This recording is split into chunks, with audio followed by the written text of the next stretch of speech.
Divine providence is not merely reactive, okay? So this week we're focusing on divine guidance and provision. Welcome to week 2 of our 52-week Bible study. We are following along with the beautiful Year in the Bible study guide provided to us by Alabaster. It's got beautiful pictures. It's got weekly themes and then daily readings, chapter readings for us. And if you follow it along, within 52 weeks, you will have read the whole Bible. Normally I read chronologically, this on my own time, that is. This is not a chronological reading, but more of a themed reading. So each week we focus on a different theme, and then we read the scriptures with that theme in mind, and we try to see it all come together that way. So these scriptures are actually that we're working on this week are actually the next chapters. So we're all in the same books that we already started. So last week we read Isaiah 1 through 6. This week we're starting with Isaiah 7 through 11. So same chapter, linear in that way. When Ahaz, son of Jotham and grandson of Uzziah, was king of Judah, King Rezin of Syria and Pekah, son of Remaliah, the king of Israel, set out to attack Jerusalem. However, they were unable to carry out their plan. The news had come to the royal court of Judah: Syria is allied with Israel against us. So the hearts of the king and his people trembled with fear, like trees shaking in a storm. Then the Lord said to Isaiah, "Take your son Shear-Jashub and go out to meet King Ahaz. You will find him at the end of the aqueduct that feeds water into the upper pool, near the road leading to the field where the cloth is washed. Tell him to stop worrying. Tell him he doesn't need to fear the fierce anger of those two burned out embers. King Rezin of Syria and Pekah, son of Remaliah, yes, the kings of Syria and Israel are plotting against him, saying, 'We will attack Judah and capture it for ourselves. Then we will install the son of Tabeel as Judah's king.' But this is what the sovereign Lord says: This invasion will never happen. It will never take place, for Syria is no stronger than its capital, Damascus, and Damascus is no stronger than its king, Rezin. As for Israel, within 65 years it will be crushed and completely destroyed. Israel is no stronger than its capital, Samaria, and Samaria is no stronger than its king, Pekah, son of Remaliah. Unless your faith is firm, I cannot make you stand firm." Later the Lord sent the message to King Ahaz: "Ask the Lord your God for a sign of confirmation." Ahaz: "Make it difficult as you want, as high as heavens or deep as the place of the dead." But the king refused. "No," he said, "I will not test the Lord like that." Then Isaiah said, "Listen, well, you royal family of David, isn't it enough to exhaust human patience? Must you exhaust the patience of my God as well? All right then, the Lord himself will give you the sign. Look, the virgin will conceive a child. She will give birth to a son and will call him Emmanuel, which means God with us.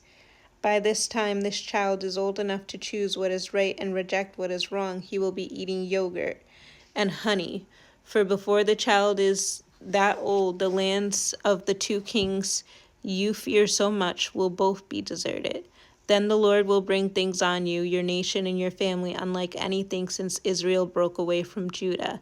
He will bring the king of Assyria upon you. In that day the Lord will whistle for the army of southern Egypt and for the army of Assyria. They will swarm around you like flies and bees. They will come in vast hordes and settle in the fertile areas and also in the desolate valleys, caves, and thorny places. In that day the Lord will hire a razor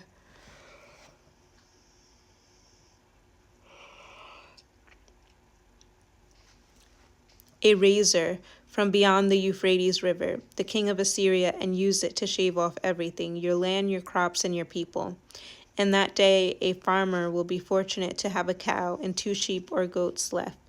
Nevertheless, there will be enough milk for everyone, because so few people will be left in the land. They will eat their fill of yogurt and honey.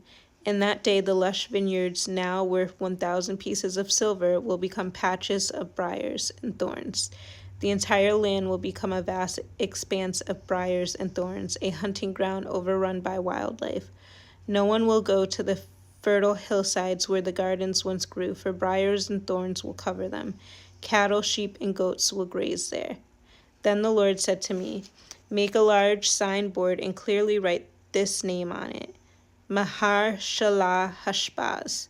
I asked Uriah the priest and Zechariah son of Berechiah, both known as honest men, to witness my doing this. Then I slept with my wife, and she became pregnant and gave birth to a son. And the Lord said, call him Mahar Shalah Hashbaz.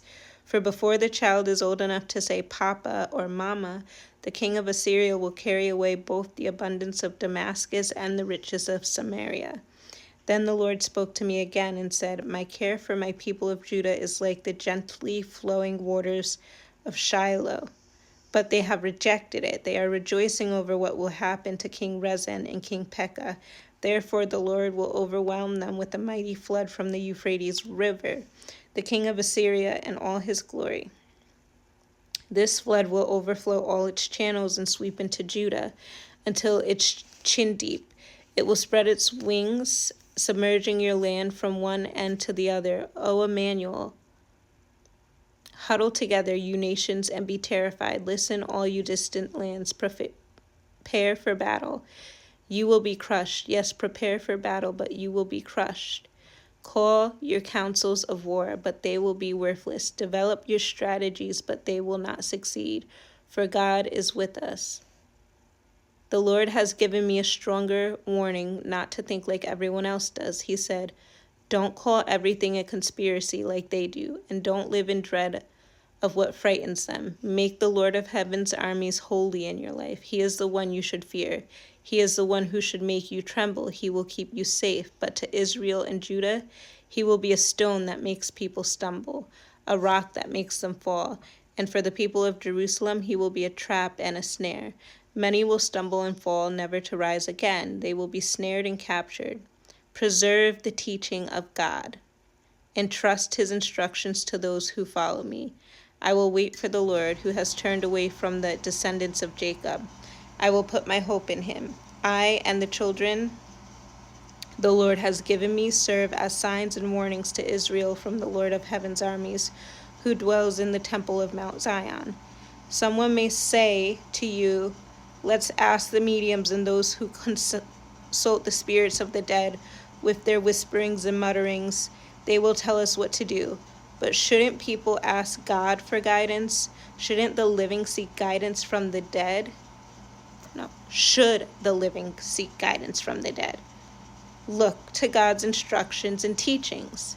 People who contradict his word are completely in the dark. They will go up from one place to another, weary and hungry.